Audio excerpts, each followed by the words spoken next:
いやはや参った。この惨状見てください。ちょっと焦げる。おーい参ったーと。スタンド空いてるのかい空いてないのかい、どっちなんだい。かぶじいさん。はい、こんにちは、かぶじいさんです。前回の2023年北海道ツーリング振り返り動画では、道具の軽量化に取り組んで大変身軽に北海道ツーリングできるようになった。12kg も軽量化できたなんてね、すごい成功したぜみたいな動画をお送りしました。その動画をまだご覧になってない方、概要欄にリンクを貼りましたので、ぜひそちらをご覧くださいね。一方で、道具の UL 化やりすぎた、小さくしすぎた、不便になった、これじゃダメだみたいな失敗もありました。失敗から学ぶっていうのは大事なんで、今回はその失敗談を動画にしてみました。かぶじいさん。まずはテントについてですね。この映像は2022年の北海道ツーリングで私が使っていたバンドックのソロティ P1 というテントです。このテントはワンポール式の非自立式テントで、底辺が単純な、正方形なんで設営がしやすいです。で、一人用として使うには十分な内部空間があるんですね。右側の平面図を見てもらうとわかるんですけど、人が就寝するインナーテントスペースと全く同じだけの広さの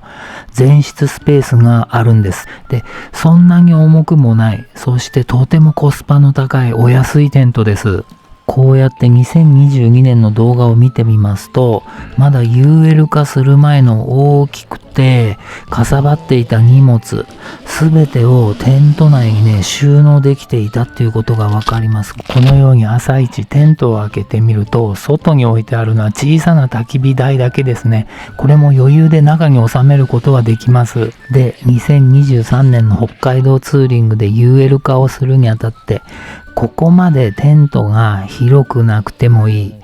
広いってことは重いってことにもなりますんでね、UL 化の対象としてこのテントを小型軽量化しようっていう筆頭に上がりました。皆さんに誤解してほしくないのは、このテントがダメなテントっていうわけではないんです。キャンプとツーリングのどちらかといえばツーリングに重きを置いているこの北海道ツーリングでは、ここまでのスペースはいらない、そういう風に判断したんです。なのでこのテントは実際すごくいいテントなんですよ。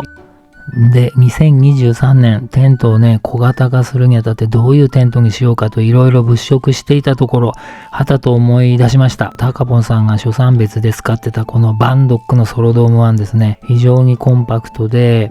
自立式、しかもひさしがタープ状になってとてもいいんじゃないかって思いました。はい。そしてですね、2023年北海道ツーリングへ行く半年前ぐらいですかね、このバンドックソロドームベージュカラーをね仕入れました。寸法はご覧の通りソロ TP1 と比べると二回りぐらい小さいんですよね。重量は 1.88kg ということで、ソロ TP1 より 320g 軽いです。パッキングサイズもね二回りは小さいんですよね。とても小型軽量です。ちなみに本格的な登山用の UL テントは 1kg を切ったりしますんでね、まだまだもっと軽いんですけど、このバイクツーリング、キャンプで使うためのテントとしては小型軽量だなっていうことは言えると思います。はい。そして2023年北海道ツーリングですね。このバンドックソロドームを持ってですね、出発しました。11日間のバイクによるキャンプツーリングなんですけど、初日、中類のキャンプ場で思わぬ失敗に気がつきます。何が失敗だったかと言いますと、はい、この状況です。テントの中に荷物が収まりきらなくて外にはみ出してますよね。これどういうことかっていうと、1泊や2泊ぐらいのキャンプ道具でしたらテントの中に収まるサイズのこのバンドックソロドームなんですが、11日間長期のツーリングの荷物全部を収める、それだけのスペースはこのソロドームにはないってことなんですね。テントは一般的にその長手方向は成人男性が寝ることを想定して200センチから210センチ程度は最低限あります。このソロドームもその寸法200センチあります。一方、横幅に関しては最大で150センチしかありません。人間が寝る横幅を100センチと想定すると残り50センチの余裕しかなくてですね、その中に11日分の長期のツーリングの荷物を収めることはできない。外にあぶれちゃうってことなんですね。今映してる映像はバンドックソロドームの内側ですね。中は一人が寝る幅ギリギリの、90センチ、100センチっていうサイズなんです。その前室の幅は見ての通り、こんなね、少しのスペース。これでもまだマシな方なんですけど、これぐらいのスペースしかありませんのでね、外に思いっきり荷物が、はい、これ今見えてるビニールシートで覆っている荷物、外に全部溢れてんですね。外に荷物を出しっぱなしにしておきますとね、夜露で、キャンプ道具が全部びっしょり濡れてしまいます。昨今はキャンプ場での盗難も話題になったりしますんでね、防犯上もよろしくないですよね。それと野生動物がね、荷物やそこに置いてある食材を漁りに来ますからね、こういった観点からも荷物を外に出しっぱはよろしくないですね。なのでやむなく外に出してる荷物はこのグリーンのねビニールシートで、夜露に濡れないように、動物であまり漁られないようにねカバーしてあると、そういうわけです。実際こんなことしてもですね、野生動物の鼻はね鋭いですから、匂い嗅ぎ分けてきっとね漁られてしまうんだろうなとは思います。無防備と一緒だってことですね。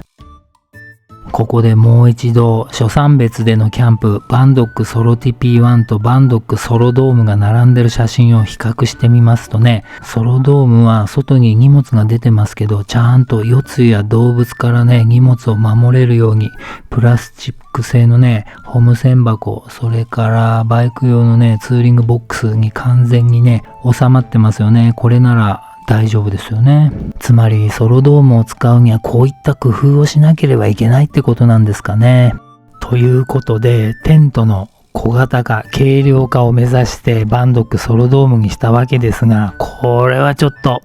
やりすぎちゃったってことですね。ちょっと失敗したなと思います。過ぎたるは及ばざるがごとしってやつですね。なので次回10日間とかね、長期のツーリングへ持っていくテントに関してはちょっと考えようと思います。もしかすると元のバンドックソロ TP1 に戻すかもしれないですね。いろいろなツーリング用のテントっていうのは世の中に出てますんで、ちょっとね検討してみようと思います。くどいんですが、このバンドックソロドームがダメなテントっていうわけではないです。小型軽量で強靭で、しかも安くてコスパ最強、本当にいいテントだとは思います。1泊2泊ぐらいのねキャンプならもう迷わずこれを選ぶぐらいですね。カブじいさん。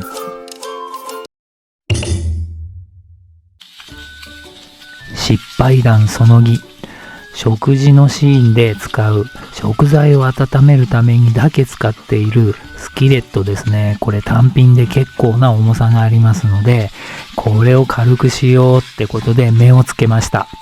カブじいさんがスキレットを使う目的は単に、コンビニとかでね買った弁当を温めて食べる、ただそれだけでして、料理をするっていう目的じゃないんですよね。で、温めるにあたって焦げつかない。で、火から外してもしばらく長くね温かく食材を保ってくれるんで、これはとっても便利だなってことで、100均で550円で売ってるスキレットを仕入れて使ってました。とても便利だなと思ってたんですけど、いかんせん重たいです。で、料理をするわけでもないのにね、そんな重たいもん持つのもねちょっとナンセンスかなと思って、軽いチタニウム製のフライパンを導入しました。はい、こちらが2023年の北海道ツーリングで導入した中華製のチタニウムフライパンです。なんと重さがたったの 85g、 先ほどのスキレットの10分の1の重さなんです。10分の1の重さとなるとね、その軽量化の効果は抜群ですよね。ただしチタニウムは熱伝導率が悪くて局所的に熱が加わり、食材が焦げつくっていう弱点があります。なので、テフロン加工がされているチタニウムフライパンを購入しました。これで軽い、焦げつかないっていうね、これなら使い勝手最高だろうと。軽量化も達成できるし、これなら申し分ないだろうってことで、初日のキャンプ、虫類のキャンプ場で豚丼を温めて食べることにしました。で、結果はどうなのかと言いますと、甘い味噌だれに使っている豚肉がバッチリと焦げつきましたね。まさかですね、1回目の使用でいきなり焦げるとは予想だにしませんでした。それはね、何十回も使えばテフロンコーティングも劣化して焦げつく時は来るだろうなとは思っていましたが、まさか1回目でね、バッチリ焦げついてしまうとはね、ほんとショックでしたね。ほんと期待を裏切られました。次回の北海道ツーリングに向けてはですね、チタンよりは重いけど鋳鉄スキレットよりは軽いアルミニウム製のね、テフロン加工されたフライパンを導入しようかなと思ってますって、おいおいまた買うんかいって、それじゃ全然 UL 化になってないじゃんかぶじいさんってとこですかね。かぶじいさんチャンネルは、還暦を過ぎた私かぶじいさんがクロスカブとの出会いで人生が変わったをメインテーマに、ツーリング、キャンプ、ハイキング、登山、旅行、様々な道具、そして人生のお話などなど何でもありのゆるいチャンネルです。よく噛むのがたまに傷ですが、ドンマインド、チャンネル登録、高評価にコメントもどうぞよろしくお願いします。はい、失敗談その3ですね。今回の北海道ツーリングでは、予備燃料の携行缶、これをね、思い切って断捨離持っていくのをやめました。これは場所も取りますし、重さもそれなりにありますのでね。で、なんでこれ置いてってもいいやって考えたかっていうと、ガソリンの残量が、タンク容量の半分を割ったらですね、早めに給油をする、ギリギリまでね、空っぽギリギリまで給油しないんじゃなくて、半分を過ぎたらこまめに給油するっていうのを心がければ大丈夫だろうって考えたんですよね。かぶじいさんが割と幹線道路を避けて裏道を走るのが好き、のんびり走るのが好きなもんで、そういう道にはガソリンスタンドってほとんどないんですよね。それ今回気がつきました。それと、これは北海道に限ったことではないんですけれども、土日になりますとね、ガソリンスタンドが閉まってるケースが勢い増しますからね。たとえガソリンスタンドようやくあったと思っても閉まってるっていうケースは結構あります。この映像の場合ですとね、いよいよ知床峠をね、バイクで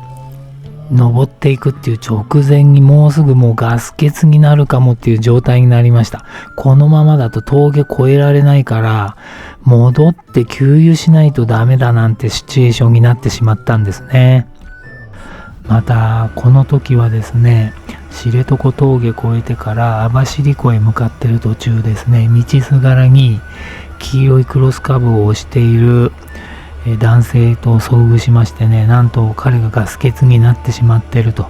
でね、もう救済してあげないとこの人ね、もう家に帰りつけないぞって思いましてね、10キロ先のガソリンスタンドまで行きましてね、ガソリンの予備携行缶借りてガソリンをそれに入れて、また先ほどのガス欠のクロスカブのところまで戻ってガソリン届けるなんてね、人助けをしたりしました。この知床峠直前であわやガス欠、それからね、ガス欠になったカブを救済する、その時の動画のリンクも概要欄に貼りましたのでね、ぜひご覧ください。もしこの時自分のガソリンの予備警交換持ってれば、その場ですぐね、救済できたんですよね。ということで、転ばぬ先の杖というんですかね、備えあれば憂いなしというんでしょうか。やっぱりガソリンの予備警交換はね、持っておいて損はないなぁと感じました。ちなみに今思い起こせばですね、JAF さんを読めばガソリンは持ってきてもらえるんですよね。それとこの予備警交換どれぐらいの容量のねものを持っていけばいいかって話がよく出ますけど、株の場合ですと少なくともリッター50キロ走りますんでね、1リッターあれば十分なんじゃないかなと株じいさんは思ってます。株じいさん、失敗談の4番目はカトラリーです。食事の際に使うスプーン、フォーク、ナイフ、お箸といった類のものですね。私の場合はスプーンとフォークの機能が合体したこの先割れスプーン、それとお箸を対応します。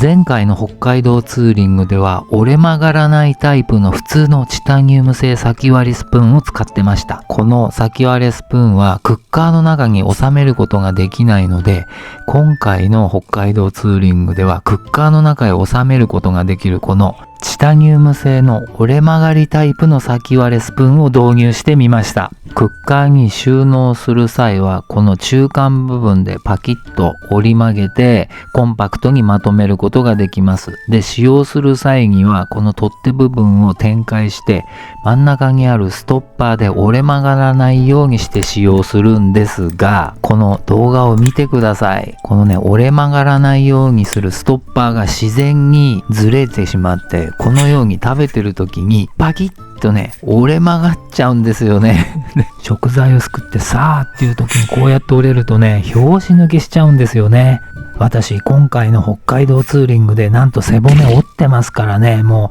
う折れるっていうのはね、実際心も折れちゃうんですよね。もうゴリゴリなんです、こういうのはね。もうこの手の折れるタイプのカトラリーは使うのをやめます。コンパクト化をあまり追求すると逆に使い勝手が悪くなるっていういい例だと思います。ですので次回は折りたたまらないなんか別のね、先割れスプーンに変えようと思ってます。で、また買うんかいって話ですね。懲りないですね。ほんと道具沼です。株じいさん、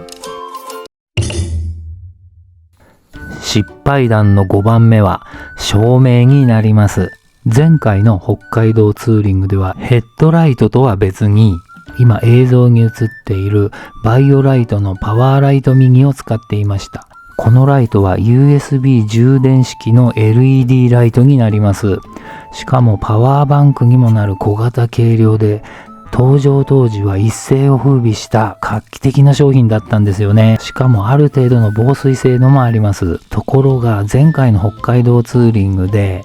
YouTube のための動画を撮影するようになってからですね、このライトの明るさがいまいち不足気味でちょっと不満が出てきてしまったんです。そこでもっと明るいライトを導入しようってことになりました。これがそのスーパーウェイの強力な LED ライトになります。最大の明るさは1200ルーメンもあります。またパワーバンクの容量も大容量で、しかもね USB 取り出しが同時に2口あるというね、ヘビー級の照明になります。ところが実際使ってみますとね、明るさには何の文句もないんです。抜群に明るいんですが、いかんせん大きく重いんですね。はい、このスーパーウェイの LED ライトで照らし出されてるキャンプサイトです。結構明るいですよね。もう十分綺麗に動画も撮れますし、申し分ないんですが、いかんせん重いと。ここまで重く大きいライトはいらないかなっていうことで、もう少し軽めの明るさももうここまで明るくなくてもいいライトを探そうかなって。また買うんかいっていうね。どんだけ買えばいいんでしょうね。懲りない株じいさんですね。前々回の動画でね、生き方や生活にも UL 化を導入して身軽に生きてこうなんて誰が言ってたんでしたっけね。はい。今回の北海道ツーリング振り返りその3、軽量化しすぎて失敗したっていうね、失敗談の動画いかがだったでしょうか。少しでも参考になったなと思われた方、チャンネル登録にグッドボタンどうぞよろしくお願いします。それではまた次回お会いしましょう。かぶじいさんでした。